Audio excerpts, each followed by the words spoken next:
देखिए, इस समय देश के सामने सबसे बड़ा सवाल यह है कि मोदी जी के दोस्तों के 10 लाख करोड़ रुपए के लोन क्यों माफ़ किए गए। मोदी जी के दोस्तों के 5 लाख करोड़ रुपए के कॉर्पोरेट टैक्स क्यों माफ़ किए गए। इससे जो देश को चूना लगा है उसका जवाब दें प्रधानमंत्री जी, उसका जवाब दें भारतीय जनता पार्टी के नेता, उनके वित्त मंत्री जी इसका जवाब दें कि दोस्तों के 10 लाख करोड़ रुपए के लोन क्यों माफ़ किए गए। 10 लाख करोड़ के लोन माफ़ करना कोई छोटी मोटी चीज़ नहीं है। 5 लाख करोड़ के टैक्स माफ़ करना कोई छोटी मोटी चीज़ नहीं है। 15 लाख करोड़ अपने दोस्तों के माफ़ करने के बाद, और 15 लाख रुपए नहीं है ये, 15 लाख करोड़ अपने दोस्तों के माफ़ करने के बाद ये हल्ला मचा रहे हैं। ये कह रहे हैं फ्री भी नहीं देंगे। मैं बताता हूँ हुआ क्या है। इन लोगों ने 10 लाख करोड़ के लोन माफ़ किए अपने दोस्तों के और 5 लाख करोड़ का टैक्स माफ़ किया अपने दोस्तों का। उसके बाद जब देश की इकोनॉमी का भट्टा बैठने लगा उस वक्त कहते हैं कि अब हर चीज़ पे जीएसटी लगाएंगे। ये हर चीज़ पे जीएसटी लगाने की नौबत क्यों आई।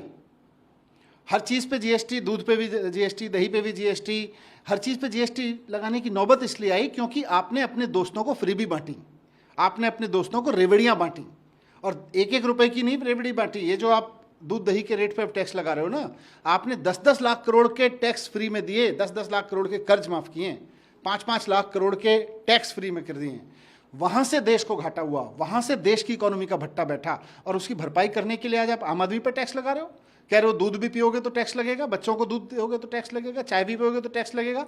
ये सवाल उठ रहा है। सवाल ये उठ रहा है कि फिर जब कमी पड़ रही है पैसे की, वहाँ 15 लाख करोड़ माफ़ करके जब कमी पड़ रही है तो कहते हैं अब स्कूल मुफ्त नहीं होंगे, अब अस्पतालों में दवाई मुफ्त नहीं मिलनी चाहिए, अब इलाज मुफ्त नहीं मिलना चाहिए, अब बिजली फ्री नहीं मिलनी चाहिए, अब पानी फ्री नहीं मिलना चाहिए, अब तीर्थ यात्रा नहीं होनी चाहिए, अब बुजुर्गों को पेंशन नहीं होनी चाहिए, अब महिलाओं को जो बस में फ्री किराया किया अरविंद केजरीवाल जी ने वो नहीं होना चाहिए। अब ये कह रहे हैं ऐसी चीज़ें को बंद करेंगे।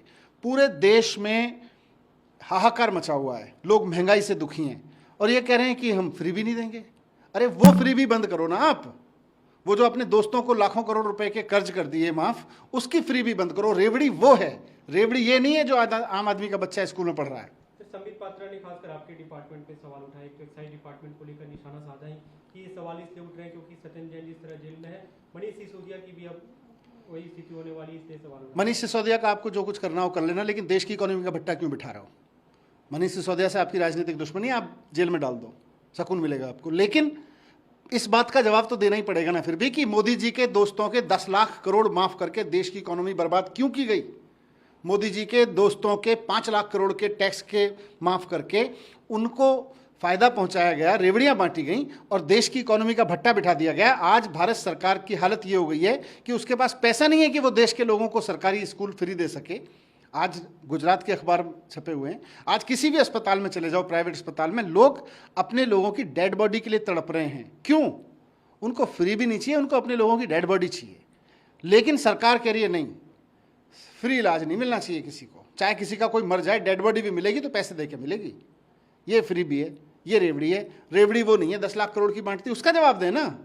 मेरे ऊपर जो भी आरोप लगानी है जांच करनी करने, लेकिन पहले उसका जवाब दें कि 10 लाख करोड़ का बंटाधार क्यों किया।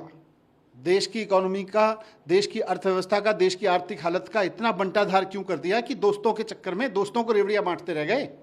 स्कूलों को लेकर उन्होंने सवाल उठाया कि आप लोगों की तरफ से 5 स्कूल खोलने का वादा था, दावा था, 16 स्कूल खुले, 10 लाख नौकरियों की बात थी, करीब 3000 ही नौकरियां दी गई। दिल्ली के स्कूल बहुत शानदार हैं, दिल्ली के अस्पताल बहुत शानदार हैं, दिल्ली में जितनी नौकरियां हम दे सकते थे उतनी देश में इन्होंने कहीं नहीं दी। लेकिन फिर मैं पूछूंगा कि हमने कुछ नहीं किया, लेकिन आप तो बताओ आपने ये क्यों किया।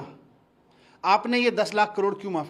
आज सबसे बड़ा सवाल ये आके खड़ा हो गया कि दूध पे टैक्स लग रहा है, दही पे टैक्स लग रहा है, स्कूल के एजुकेशन बंद करवा रहे हैं, अस्पतालों में दवाई बंद करवा रहे हैं, बोले हर चीज़ महंगी होगी, हर चीज़ का पैसा देना पड़ेगा। बोले 10 लाख करोड़ का तो फ्री में माफ़ हो गए, 5 लाख करोड़ फ्री में माफ़ हो गए क्योंकि वो मोदी जी के दोस्त थे।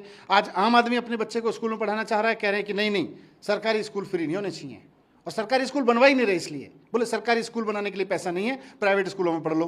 सरकारी अस्पताल बनाने के लिए पैसा नहीं है, प्राइवेट अस्पतालों में इलाज करा लो। वहाँ पे अगर कोई आपका मर जाए तो पैसे दे के अपनी डेड बॉडी ले आना। ये हालत कर रखी है ना देश की।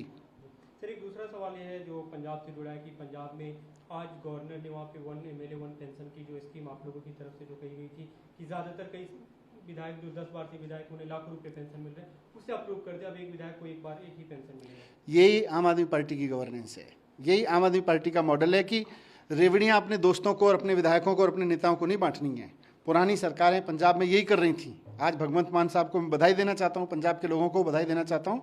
उन्होंने ऐसी सरकार चुनी है जो अपने दोस्तों को रेवड़ियाँ बांटना बंद कर रही है, अपने विधायकों को पेंशन की रेवड़ियाँ बांटना बंद कर रही है। इधर मोदी जी हैं अपने दोस्तों को लोन की रेवड़ी बांट रहे हैं, उनको टैक्स की रेवड़ी फ्री करने की बांट रहे हैं। इधर भगवंत मान जी की सरकार है, वो कह रहे हैं मेरे एमएलए होंगे मेरी पार्टी के, लेकिन किसी को रेवड़ी नहीं मिलेगी।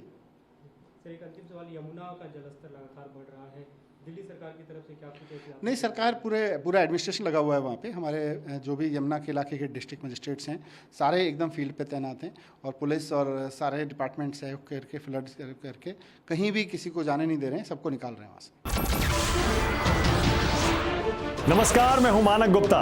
अगर आपको हमारा ये वीडियो पसंद आया हो तो इसे लाइक और शेयर जरूर करें, और हाँ, हमें सब्सक्राइब और फॉलो करना ना भूलें ताकि आप देश और दुनिया की कोई खबर मिस ना करें। तो जुड़े रहिए हमारे साथ और देखते रहिए न्यूज़ 24।